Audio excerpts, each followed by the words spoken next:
there's always more. I want it all, excluding you, losing control. So construed, oh, you don't know anything. Welcome back to the GSL. I'm Tasteless, and with me is the one, the only, Artosis. We are the casting Archon. When we merge together, we make Tastosis. That's right. It sounds like something you'd spread on bread. Guys, we've seen some pretty wild TBTs. Similar build orders, but different maps. So one worked on the map where they were far apart. The other one didn't work on the map where worked on the. One worked, one didn't. I don't know what. I got my tongue tied in a knot there. Wow, Tasteless. Thank you for that deep insight. You can get through this, Tasteless. You can do this. What are your thoughts of the previous game? All right. He did the same build both games, of course. One, he was close positions, scouted that, then still did it. Now, who knows why he did that, but Ensnare just kind of attack moved in one with 4 Marines and a Hellion. Yeah, the game went on from there, but that's really the big game changer. Yeah, he was crippled from there on out. He got that build off, though. It was like a complete manhandling, outclassing of Ensnare, which really surprised me. I mean, I know HopeTorture is great, but Ensnare is quite a good player himself. So, I don't know, but this next map, Zelnagar Caverns, you cannot fast expand there. Not like HopeTorture is trying to do, because you need like 4 bunkers to block the attacks. It's just that wide open. Well, yeah, the concave outside the expansion is massive. And, of course, there's ways you can come around the back side, the back door, I guess you could say, and harass workers. Yeah. The build I personally like to use is I get 5 Marines and a Hellion and send 2 SCVs and try to see if I can't break at the ramp. If I can't, then I make a bunker and do a contain with a tank and send a Viking and just try to delay them. You can't do that on maps like Lost Temple, for instance, that we just saw. So we might see something like that. It's a pretty interesting map. Banshee's also very popular on this map as well, since you pretty much can't fast expand. But then again, we don't know. Rainbow fast expands a lot, it seems like. He might do it on this map, too. I can't imagine it, but the countdown is going. It's happening. It's starting. Get ready. It's just about time for Game 3 of the second semifinal of the GSL.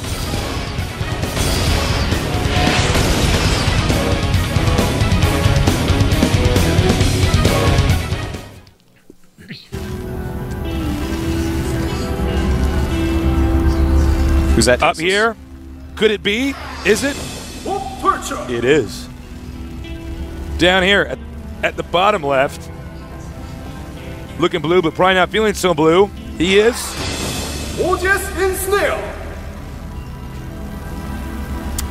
Well, I think he might be feeling blue, but also he's got some red ears because he just got completely owned by HopeTorture that last game.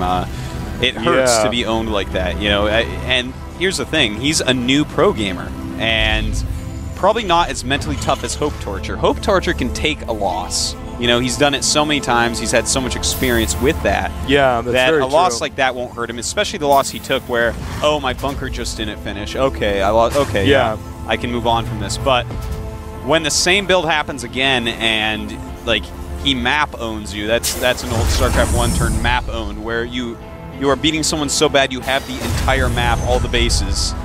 That is something else altogether and harder to deal with mentally. Like, oh my god, he's actually so good. And you become a little less sure of yourself if you don't have a lot of experience. So I'm just wondering if that's going to affect Ensnare here. That's an interesting thought, Artosis. I was just wondering why you were so handsome, but you seem to think about this game a lot. You are truly wise, Artosis. Actually, to be totally honest, you are probably the best person I've ever talked to about StarCraft. You know so much. You're like the Wikipedia of StarCraft. Thank you, Tasteless. That's all I do. That's what you do, man. Now take a look here. OGS Ensnare is scouting first. OGS Ensnare is saying, I need to figure out if he's going to fast expand again so I can punish it. And look, this is really funny. No gas. He's going to do it. I can't believe he has no gas yet. Where is he going to place his bunker? Like, and off goes the SCV. This SCV, I thought he was going to expand. Oh, he's scouting for proxies. Okay. I can't imagine where he's going to put a bunker to stop from being harassed if he does expand. Yeah, I mean, this is what we were talking about, guys. Okay, so here's the expansion. Voila. Command Center will be there soon. Now we have this area. Just follow the screen here and here. Yeah, it's pretty hard to defend this entire area. Yeah, it's very hard. You know, but to be fair, it's a long rush distance across this map. Very long map. Yeah, that's true. It's kind of a small map in some ways. You know, it is 2-player, but a very long rush distance. So he may just be counting on making a lot of units and having more units when his opponent gets here. But a factory being proxied to get rid of that distance. Dun, dun, dun. Very nice move here. I like this. Ensnare. Yeah, that's really smart. This is really smart because these Hellions are going to get there so quickly. And I think we're going to see a game that looks like game number 1. We very well may. Still no gas for HopeTorture. So unless he makes 2 well-placed bunkers, one to the left of the command center and one in between the command center and the ramp, then I think that the Hellions should be able to pick him apart if microed correctly by Ensnare. Double barracks. Triple barracks. Hello, excuse me. Didn't see this one down here.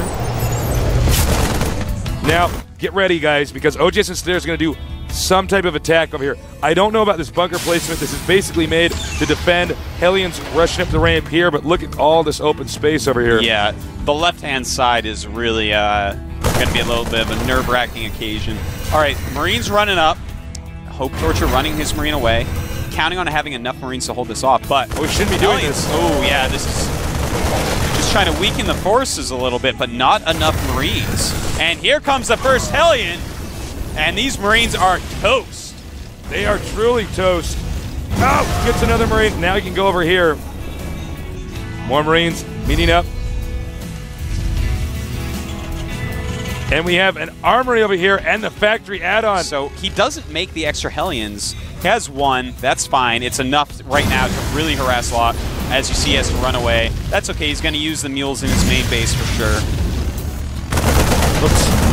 Now he's going to get a Thor over here and do a timing push. There it is. Yeah, I think we may see a Thor repair rush here, where you just repair it with a bunch of SCVs, send your Marines up, and that is actually something very hard to stop. Look at this. Ensnare, I like it, man. He's going a lot of Marines off a reactor, and he's just going to rally the Thor. Hopefully he'll bring up some SCVs, because that makes this rush all the more powerful. Right as you said it, he sends the SCVs. This rush is so strong. I actually love doing this to people online, because people go crazy. Yeah. I don't know how many nerds have ripped apart their mouse pads because people do this. I mean, it's so hard to stop this rush because the Thor is actually such a physically large unit. You can have so many SCVs around it to repair. Yeah. So many will be repairing it. Oh, I can't believe HopeTorture didn't check behind these bushes. The factory is right here. Oh, man, this is going to be gross. Already softened up, and out comes the Thor. Uh-oh. HopeTorture realizes he is in a bad spot. It's going to... Oh, it outranges the bunker as well. I didn't know that, actually. I don't TVT, so I wasn't aware. I knew Thor's had sick range, but come on. Yeah, that is just gross. Not a whole lot that HopeTorture's going to be able to do here, to be honest.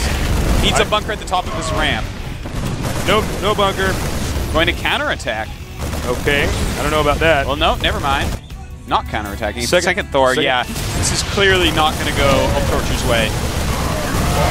So he's sending SCVs down, but didn't flank at the right time. Huge blunder there by HopeTorture. But he's doing a lot of damage with his Marauders to that Thor. But he's, oh my.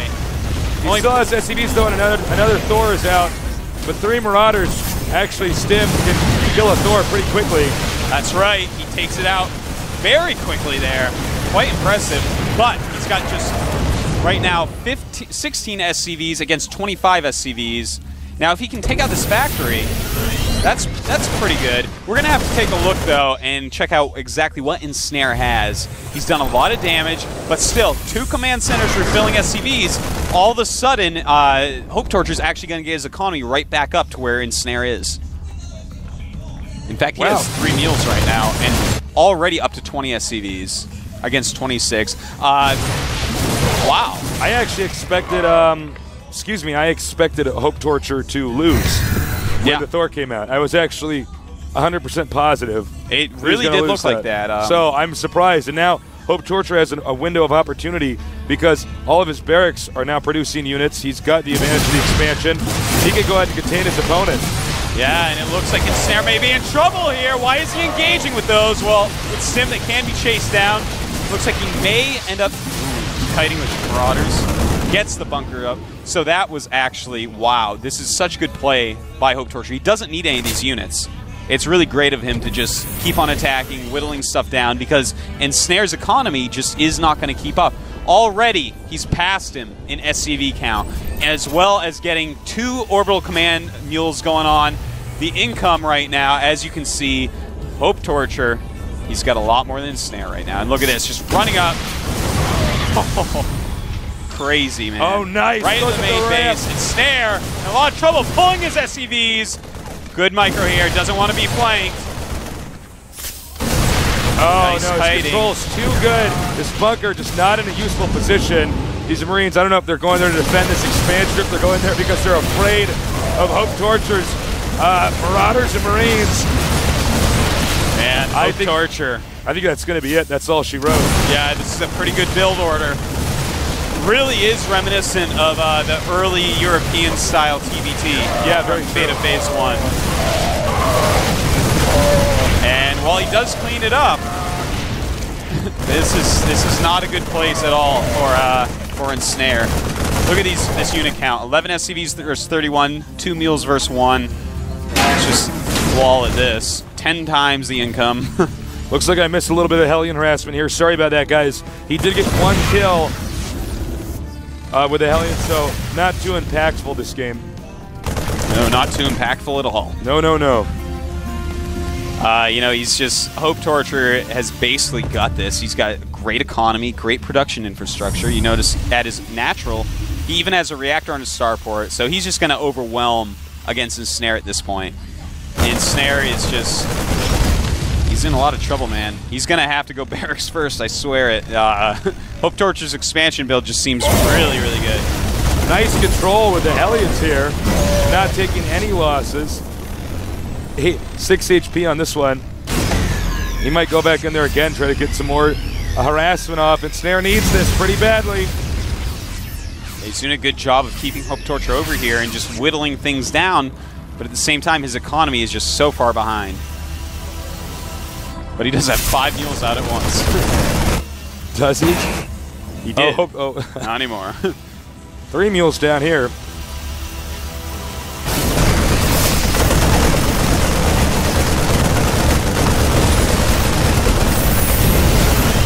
Factory's getting chased out. Marines in a tank moving out as well. That tank's to siege mode, but you know, with all those medevac dropships, he can just circumnavigate where those are sieged. Just drop right into the main base, and suddenly Ensnare is out of position and out of luck and out of time. And maybe out of this win. tournament Yeah, soon. no kidding. Yeah, out of money too, man. So much money on the line. Here we go. More money for first place than all these gold patches. Think about that. That's quite true.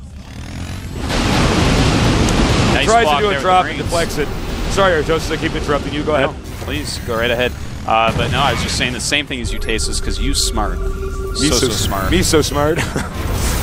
He's trying to get into the main here. And I got to say, Ensnare's defense hasn't been that bad. Both these guys, better defense than offense this game. This might do it, though. Ensnare is defending as well as he possibly can. Trying to take out that siege tank with a Marauder. Gonna take the gold pretty soon here. Probably gonna move his army back up here, wipe that out. Meanwhile, he's just checking for any hidden expansions. Take a look at the income tab here. You can see right now HopeTorture's income far exceeding his opponent. That's right, and I want to take a look at the supply. You know, Ensnare's doing a great job holding off, but he's about half the supply right now, about 120 against 60-ish. It's such a hard position for him, but still, he's defending extremely well. I think that there's going to be 0 all-in timings for him, so what he needs to do is just defend insanely with siege tanks, Marauders, and Marines. Hopefully, HopeTorture will run into that, and you'll be able to perform some sort of comeback, but he's not going to get one on his own merit. It's going to have to be HopeTorture messing up. Yeah, I think you're totally right. I think the only way OGS Ensnare can do this, I think, is if he just sits back and tries to wait for his opponent to come into him and attack him. Basically, just what you said. I mean, it's so true. Now, it looks like HopeTorture going to engage once again. He doesn't have siege tanks anywhere in here, so he can do another siege tank attack on these structures. We'll see, though, what he wants. Yeah, I like that move. I think he definitely should do that. He even has Vikings to help spot, and that's a good thing. Look at that. Gold base up. His income, man, totally wild. It's still over twice. Oh, my God. Ensnare. He's never able to be ahead in the late game. It just seems like. Definitely.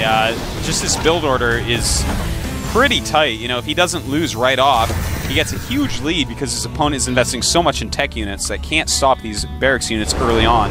Really, you know, when you get very late game like maxed armies, then suddenly the mech units destroy Bionic, you know, Marine Marauder pretty hard.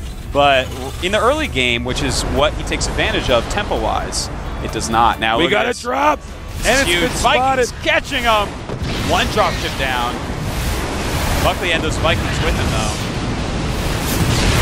Could have been bad. That actually could have ended the game had he actually dropped in there. But instead, another almost game-ending move happens when OGS Ensnare almost manages to take out all those drop ships. I mean, imagine how many units he would have lost there. Okay, an expansion. He's doing it again. Yeah. Oh, God. Now, this is one thing that we were thinking is maybe, you know, HopeTorture loves to kill people early. Maybe he will just rush in and mess up. But he's not doing that. Look at this. He's got a beautiful contain up right now. And it looks like we may see a Marauder Bomb. Nice Marauder Bombs right there. Drawing tank fire, making him on siege. Here comes Ensnare's siege tanks. Good move. All right, Ensnare's trying to bust out. But I think at this point in time, there may be too many units for him to make that much damage this game.